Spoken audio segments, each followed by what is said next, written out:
ಈ ವಿಡಿಯೋ ನೋಡ್ಕೊಂಡು ಬನ್ನಿ. ನೀವು ಸಿಎಂ ಆದ್ರೆ ಮಾಡೋ ಫಸ್ಟ್ ಕೆಲಸ ಯಾವುದು? ಸಿಎಂ ಆದ್ರೆ ಮಾಡೋ ಫಸ್ಟ್ ಕೆಲಸ ಯಾವುದು? ಫಸ್ಟ್ ವಿಧಾನಸೌಧದ ಬಾಗಿಲಾಕ್ಸ್ಬೇಕು ಅಂತ.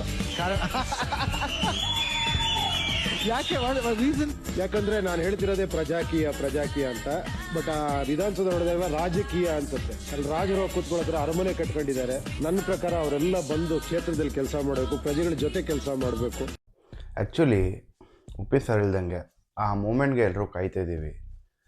ಸೊ ಅವ್ರೇನು ಅಂತಿದ್ರಲ್ಲ, ವಿಧಾನಸೌಧನ ಕ್ಲೋಸ್ ಮಾಡಿಸ್ಬಿಟ್ಟು ಆ ಒಂದು ರಾಜಕೀಯ ನಡೀತಿದೆ ಒಳಗಡೆ ಅಂತ. ಸೊ ನೋಡಿ, ರೀಸೆಂಟಾಗಿ ತಮಿಳ್ನಾಡಲ್ಲಿ ಆ್ಯಕ್ಟರ್ ತಳಪತಿ ವಿಜಯ್ ಅವರು ಹಿಂಗೆ ಗೆದ್ದರು ಅಂತ. ಸೊ ಅದು ಜಸ್ಟು ಬಂದುಬಿಟ್ಟು ಅಲ್ಲಿರೋ ಎಲ್ಲ ಓಟ್ ಹಾಕಿದಾರಂತಲ್ಲ, ಒಂದು ಯೂತ್. ಸೊ ಒಂದು ಯೂತಿಂದ ಒಂದು ಚೇಂಜಸ್ ಆಗಿದೆ ಅದು. ಸೊ ಇಲ್ಲಿ ನಮ್ಮ ಕರ್ನಾಟಕದಲ್ಲೂ ಅಂಥ ಒಂದು ಚೇಂಜಸ್ ಬರಬೇಕಂದ್ರೆ, ಇವಾಗ ನಾವು ರೀಸೆಂಟಾಗಿ ಕರ್ನಾಟಕದಲ್ಲಿ ಸೆಲೆಬ್ರಿಟೀಸ್ ನೋಡ್ತೀವಿ ಅಂದರೆ ಪೊಲಿಟಿಕಲ್ ಅಲ್ಲಿ ಇಲ್ದಿರೋದು ಬಂದ್ಬಿಟ್ಟು ನಮ್ಮ ಉಪ್ಪಿ ಅವರು.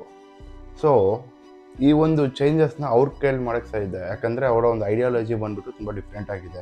ಸೊ ನೋಡಿ, ಆಂಧ್ರ ಪ್ರದೇಶದಲ್ಲಿ ಬಂದ್ಬಿಟ್ಟು ಪವನ್ ಕಲ್ಯಾಣ್ ಅವರು ಇದ್ದಾರೆ, ಇವಾಗ ತಮಿಳ್ನಾಡಲ್ಲಿ ಬಂದ್ಬಿಟ್ಟು ವಿಜಯ್ ಅವರು ಇದ್ದಾರೆ. ಸೊ ಆ ಥರ ನಮ್ಮ ಕರ್ನಾಟಕದಲ್ಲಿ ಬಂದ್ಬಿಟ್ಟು ಒಬ್ಬ ಒಂದು ರಾಜಕೀಯ ಮಾಡೋದಿರ ಈ ಥರ ಒಂದು ಪ್ರಜಾಕೀಯ ಅನ್ನೋ ಒಂದು ಕಾನ್ಸೆಪ್ಟ್ ತಂದು ಒಂದು ಚೇಂಜಸ್ ಕೊಟ್ಟರೆ ನಮ್ಮ ಒಂದು ಕರ್ನಾಟಕಗೂ ಒಂದು ಚೇಂಜ್ ಬರುತ್ತೆ ಅಂತ ನಾವು ವೆಯ್ಟ್ ಮಾಡ್ತಾಯಿದ್ದೀವಿ.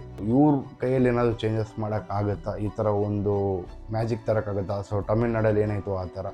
ಸೊ ಎಲ್ಲರೂ ವೆಯ್ಟ್ ಮಾಡ್ತಾಯಿದ್ದೀವಿ, ನೋಡೋಣ ಏನಾಗುತ್ತೆ ಅಂತ. ಸೊ ನಮಗೆ ಬಂದ್ಬಿಟ್ಟು ಕರ್ನಾಟಕದಲ್ಲೂ ಒಂದು ಚೇಂಜಸ್ ಬೇಕಂದರೆ ರೂಲಿಂಗ್ ಪಾರ್ಟಿ ಇರೋದೇ ಎರಡೆರಡು ಪಾರ್ಟಿ, ಒಂದು ಕಾಂಗ್ರೆಸ್, ಒಂದು BJP. ಸೊ ಇವ್ರು ಬಿಟ್ಟರೆ ಇವರು ರೂಲ್ ಮಾಡ್ತಿದ್ದಾರೆ. ಸೊ ಕರ್ನಾಟಕಗೂ ಒಂದು ಚೇಂಜ್ ಬೇಕು ಅಂದರೆ ನಿಮಗೇನು ಅನಿಸುತ್ತೆ ಕಮೆಂಟ್ ಮಾಡಿ ತಿಳಿಸಿ ನೋಡೋಣ.